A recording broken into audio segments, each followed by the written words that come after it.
حائضہ اور جنبی یعنی جس کے اوپر غسل فرض ہو یا جو عورت ناپاک ہو، اس کا قرآن پاک پڑھنا کیسا ہے؟ تو دیکھیں ترمذی شریف کی حدیث پاک نبی کریم صلی اللہ علیہ وآلہ وسلم نے ارشاد فرمایا کہ حائضہ اور جنبی قرآن پاک میں سے کچھ نہ پڑھے،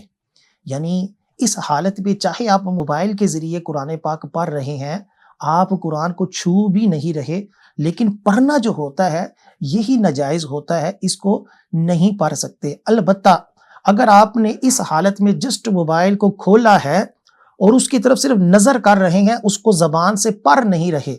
تو اب یہ پڑھنا شمار نہیں ہوگا، یہ غور و فکر، تفکر کرنا، دیکھنا کسی حد تک شمار ہو جائے گا، لیکن اس کو پڑھنا نہیں کہیں گے۔ اور اگر پڑھا جائے تو یہ ناجائز ہے، لیکن اگر جسٹ اس کو دیکھ رہا ہے اور نظروں کے ساتھ اس کو جو ہے وہ پڑھ رہا ہے اور زبان سے کوئی الفاظ ادا نہیں ہو رہے، تو اس حد تک جو ہے یہ شرعاً کوئی حرج نہیں۔ اسی طرح قرآن پاک کی وہ آیات کے جو بطور ثنا پڑھی جا سکتی ہیں، جیسے آیت الکرسی ہے، ربنا آتنا فی الدنیا حسنہ والی آیت ہے، اس کو قرآن کے طور پر نہیں، بطور ذکر اذکار کے، اللہ تعالیٰ کی تعریف کے طور پر پڑھا جائے تو اس کی بھی اجازت ہے۔